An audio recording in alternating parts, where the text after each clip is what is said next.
It is now my great pleasure, we have an international guest coming. It is Dr. Bob Reiter, and he is from, he's head of global R&D for Bayer Crop Science, which is another really valued sponsor of our conference today.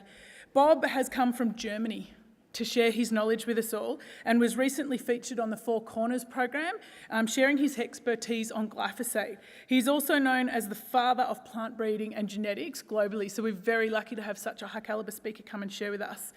He has a doctorate in plant breeding and is an advocate for how we can use technology to feed the growing population sustainably and safely. Please join me in welcoming Dr. Bob.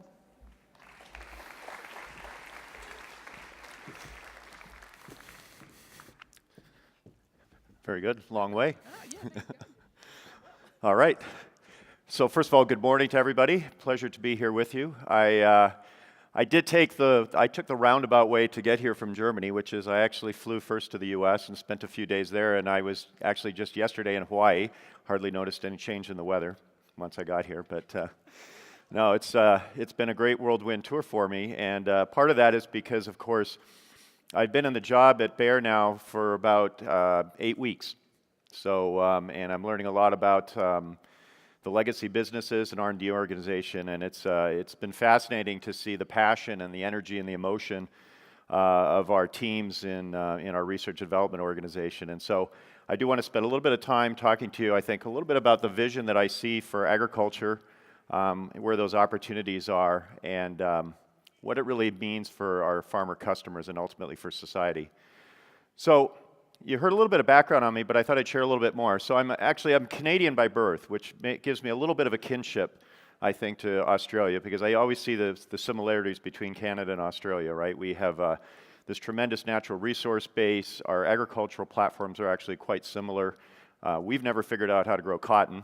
I'm not sure what the problem really is exactly, but you have that advantage, but there is a strong kinship, of course, going all the way back to the fact that we're part of the Commonwealth. So that's always had a little bit of a special place for me.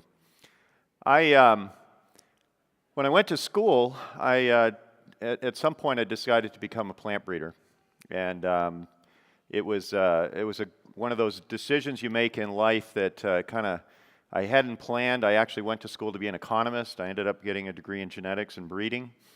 And sometimes I think my brain kind of starts to meld those two things together. But of course, I went to school in Wisconsin in the U.S., and of course, snow is a common theme there.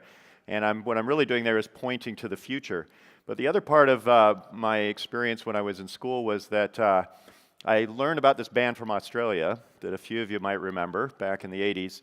And they were very instrumental in my PhD research, because I swear to you that my best cloning work was done in the lab when I had midnight oil on in the lab. So I always have very fond memories of those times, and I still pull out those tracks every once in a while.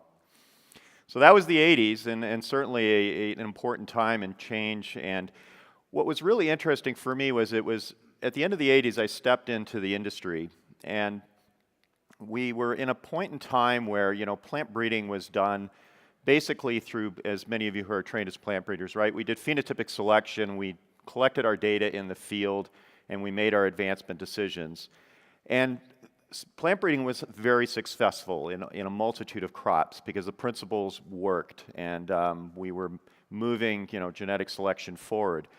But beginning in the late 70s, and then some of the research I did in the 80s, which really then culminated into what happened in the 90s and 2000s, was this advent of starting to use molecular biology. And that's where I spent the early part of my career, which was really focused on how are we going to use DNA markers and molecular breeding technology to drive plant breeding. And it's been astounding for me to see how when you take a diversity of sciences and you bring them together, what incredible things can happen. I know that's the theme of the conference here, and I feel that I truly lived it in my career in terms of how these things came together. When I first joined Monsanto in the late 90s, the first thing I did was I formed this facility in Iowa, which is our flagship facility for molecular breeding. And we brought a team together, and over the next 20 years, that team has driven really the platform. And what we overcame as a first step was the scale, right? So plant breeding is a numbers game, and you have to be able to manage the technology at scale, and you have to do it in a cost-effective fashion. And we solved many of these problems, and I look today at the labs and what we can do there. So, we have technologies where we can chip millions of seeds each year. We use the DNA from those seeds. We make decisions before we plant those seeds in the ground. We do selection, where today, if you look at our legacy breeding programs, particularly in crops like corn or soybean and cotton, our entire first-year testing is done in the laboratory. We don't use the field to make those decisions anymore in the first year. Now, of course, we still have to have field data, and we have to have it in environmental conditions where our customer growers experience those products. But to me, it's been astounding to see the journey of transforming how we've done breeding and the amount of data science and data analytics and AI that we now apply today. We use platforms today to help our breeders make decisions, and I would tell you that the breeder still has the override, but 95% of those decisions are made by the computer. It's truly astounding to watch and see what's happened. And it's this diversification that we see that has really led to this increased innovation, right? So I talk about the inflection of molecular biology on breeding. I see also how our knowledge in terms of plant breeding helped to reshape, I think, a lot of what we've done in biotechnology as well, and what our opportunities and areas of interest are. And now, as I see sort of things continuing to evolve and change, I see more of these scientific interfaces coming together. For Bayer Crop Science, it's the fact that we have this tremendous crop protection platform with its rich history and the expertise in chemistry and biochemistry and biology in terms of weed and insect disease control, and now how we're going to try to bring that together with these competencies we have in breeding and in biotechnology traits. We're heavily investing in the biologics platform, and we'll talk later about how I see fundamentally this shift that's been taking place because of digital, how it's reshaping things for our customers on the farm. I know many of you that farm understand the experience and how that's starting to move and how we're trying to position ourselves to help with that evolution, but also just again in how it's fundamentally reshaping how we do the science. So it's transformed how we do plant breeding. We're working now to how to make it help transform how we do crop protection discovery of new molecules, how it's reshaping our biologics platform and our trait platforms as well. And then the last piece, of course, is about 15 years ago, we were very concerned about the pipeline of talent that we would have in some of the fundamental sciences that we would use to hire in. How many plant breeders did we have available? How many molecular biologists? Did we have the right number of agronomists? The reality today is we hire more data scientists than anyone, right? So we're now hiring more data scientists, more automation engineers than we are some of those traditional sciences. So it's just a fundamental reshift in terms of the talent pool that is required to drive ag innovation forward. And it's interesting to see how this all continues. The idea at the end of the day is this diversity of talent and diversity of ideas is really rich, and ag is this incredible place to apply these talents. And so for us, it's ultimately, how do we as a company focus forward on providing better solutions for our customers? We'll talk a little bit about tailored solutions, how you bring all the various pieces together, because at the end of the day, what has to work for the customer isn't individual products, but it's the assemblage of decisions and how those products work together in the very best way to maximize the kinds of outcomes we want. And we heard earlier from the Shadow Minister, the same things that I would tell you is what we have to work toward is ensuring that farmers have increased profitability and that we can do this with less resource use so that we have improved sustainability, both in terms of sustainability of the farm itself, but also in terms of the environment. And so these are the things that we're trying to work toward and apply technology and innovation to help solve the problems of. And for me, one of the great pleasures is to actually get to work in a place which is so fundamentally important to human society. And we face these grand challenges. I'm sure you've heard and seen these many times before about, a planet that's going to approach 10 billion people, the reshaping in terms of diet and economies and protein consumption, climate change, which is a huge topic and one I don't think we still fully are grasping and are prepared for in terms of the solutions and how those solutions are so critical to solving some of the challenges of climate change. And of course, we need to be able to produce more food on a similar or shrinking footprint. We do not have the option to expand the farmland footprint in modern ag in order to feed this population that's growing. And so, you know, in Australia, I would say it's quite acute, the impacts of climate change. And, you know, I know as a business where, you know, we work with our cotton grower customers, and it's kind of a, you know, the business fluctuates dramatically based on the amount of rainfall and rain that's available in the reservoirs and in dry land for the cotton market. And so, you know, I think it's very true that, and I think there's a comment from the moderator in the next panel session from Gabriel Chan, which is, you know, it just feels like things are changing. And I would say this experience, you can talk to growers around the world and they will say the same thing, right? We have a drought and I would say an unprecedented warm summer in Germany this year. A few years ago, we had a substantial drought situation in the US, and you can go around in South America and you can see these same things. And so this sort of, I would say the amplitude of these changes that we see is as big a challenge as sort of this overall just increasing in temperature and stress that I think we're applying to the crop. Now, the good news is, I will tell you that, you know, I remember when I was in school back in 1988, we had a tremendous drought in the US. And I would say corn yields at that point were something around 75 bushels. 20 years later, we had, I would say, a drought of similar or greater magnitude, and yields were almost doubled that. So we clearly have made significant progress with the technologies that we've used. I would give a lot of credit to, of course, what we've done with the germplasm, but biotechnology traits also played a tremendous role in helping solve some of those problems. So it's critical for us that we have access to these tools in the toolbox in order to solve these grand challenges. The other piece of it that's really, really important, you know, Bayer, we're a very large company. I have the privilege with my team to be responsible for spending well over $2 billion a year in agriculture. As agriculture, the major players in the industry, we spend about roughly, call it $8 billion annually US. But so much innovation has to come from the diversity of ideas that sit outside our walls. And this is one of the biggest things that I push with our research organization is, you know, what's the last conversation or deal or collaboration that you've developed on the outside? And so here's just 3 examples I can share with you of where there's been a pretty steady deal flow in the last few years of venture capital monies into the ag market, which has allowed places like Joint Bio, which is a joint venture that we have in the biologic space, working on trying to develop nitrogen fixation for cereals, which would be a tremendous solution using synthetic biology. We had invested as Legacy Monsanto in gene editing very heavily, so we helped a startup with some founders out of Harvard and MIT that were key inventors in the space of gene editing, and so we are working with Pairwise now, a new company that's 100% focused on gene editing in agriculture and trying to drive that space forward.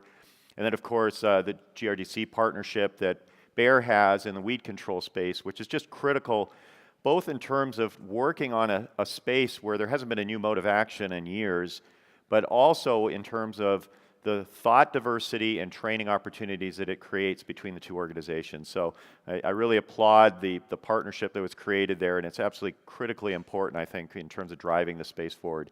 And these are just 3 examples of, I can tell you, hundreds that are out there in the startup space, and many, many in the digital space in terms of how people are trying to think about how do you apply IT, digital, AI, data science into this area where we have tremendous amounts of data in agriculture.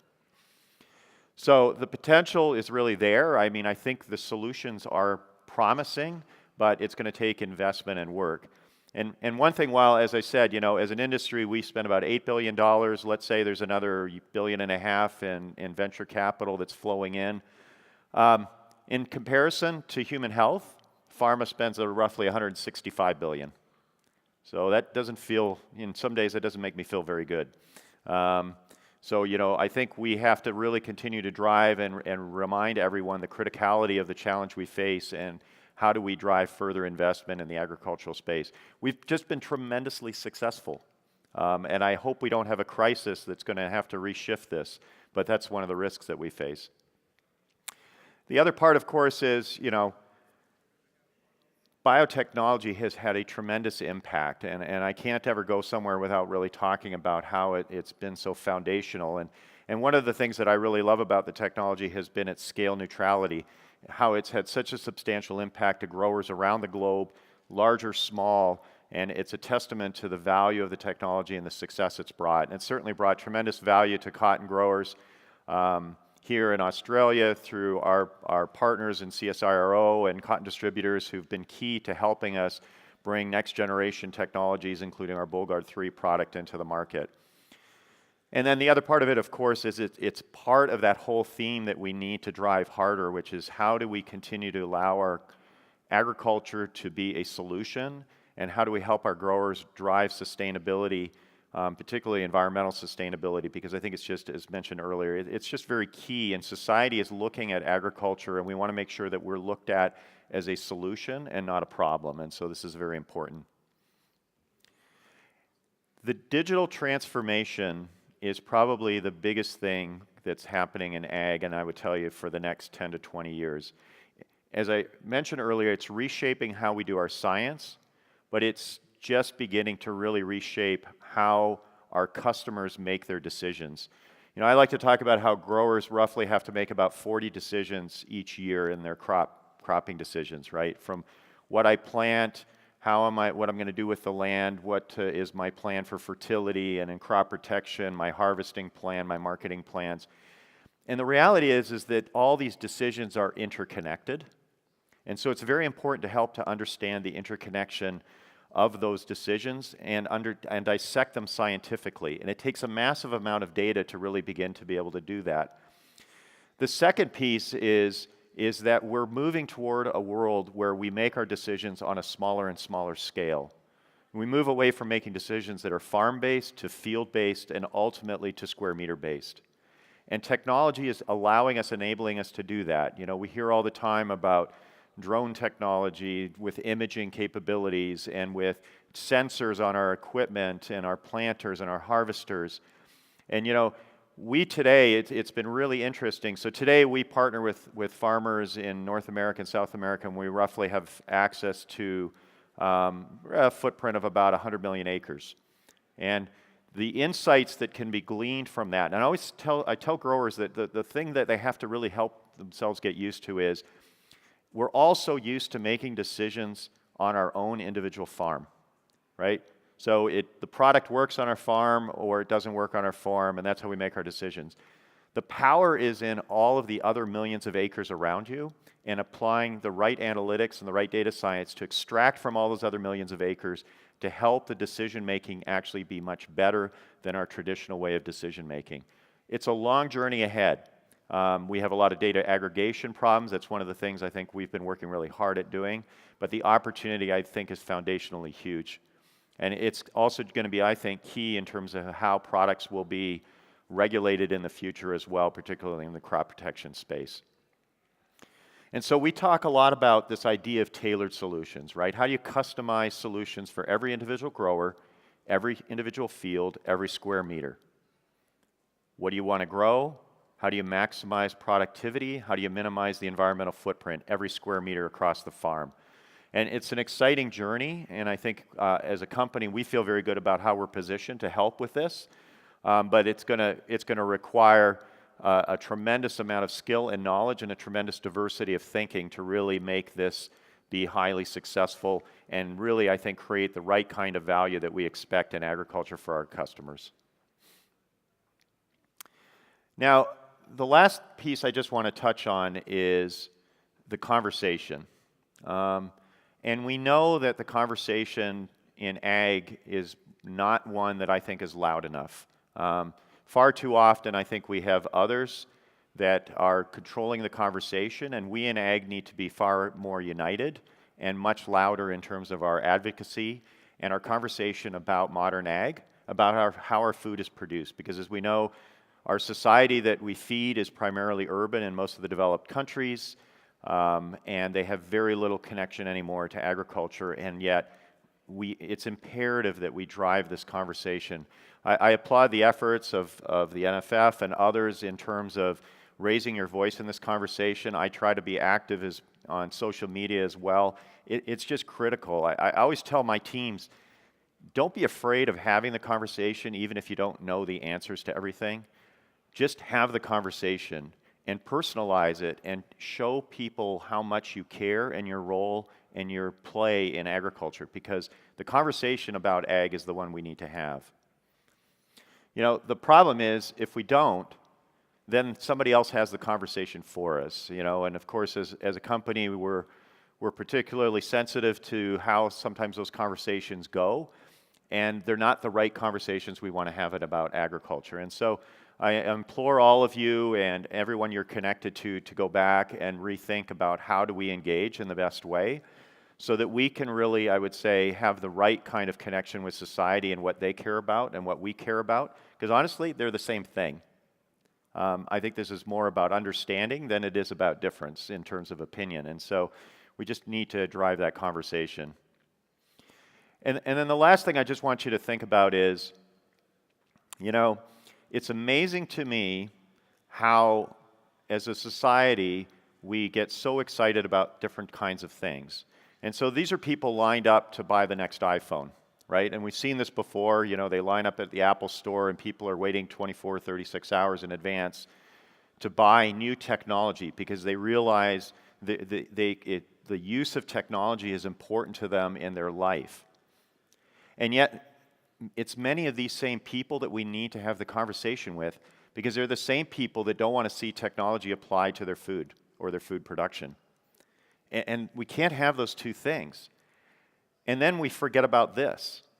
And what this is a picture of, this comes from one of our teams in sub-Saharan Africa. And what it is it's farmers having to harvest their corn crop early because basically they've run out, okay?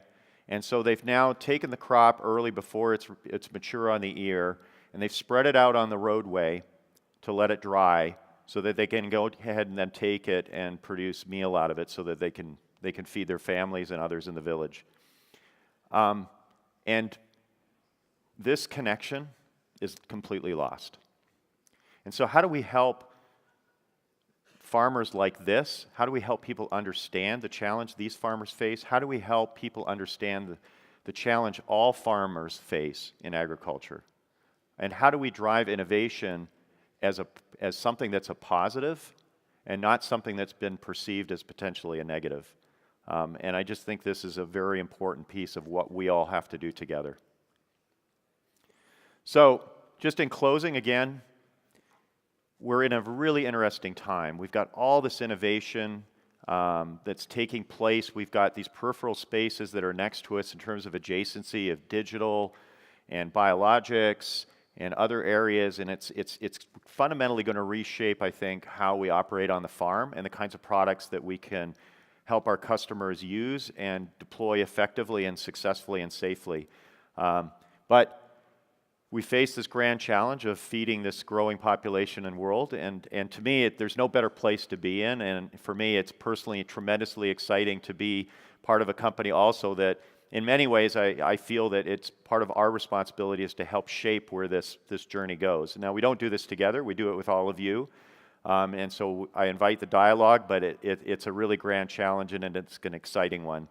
And so I just close in saying, science can really be a solution. It is a solution for a better life, and we just need to continue to work together to make sure that science is the foundation of how we make decisions and how decisions are made and how it can move agriculture forward. So thank you very much. Thank you very much for staying for the panel. Yeah, just want to go straight to the panel, or you want to take a question? No, we'll go straight to the panel. Okay, we'll go Just straight to the running panel. The PM spoke a bit long. Thanks. All right. Thank you very much, Bob. Just to really reiterate some of the things. Do you know Charlie Arnott? I do. Yeah, he's a good friend of mine. Yeah, some of what Bob... Oh, sorry. None of you were supposed to hear that. My brain memory Anyway, never mind. Here we are. Hello. Okay, so some of the biggest things that I got out of Bob's presentation. Diversification. Hello, theme of this conference. We're hearing it again and again. It's so brilliant to hear all the speakers engaging. Diversification leads to increased innovation because that is where the ideas come from. If we're surrounding ourselves with people that think the same way as we do, we're always doing what we've always done, and we're going to get the same results. So, combining seed genetics, scientific discipline with employees and good leadership brings new ideas. The other thing that I really want to harp on is that science is great, but if we're leaving people and communities behind, we won't get the opportunity to use the science because people will make decisions on their feelings, beliefs, rather than their knowledge every time, so it makes the science irrelevant. We have to bring the community with us, share with them why the science is important and what the benefits are to them, and I think that came through really clear, Bob, so thank you very much. Innovation must have good communication. There you go.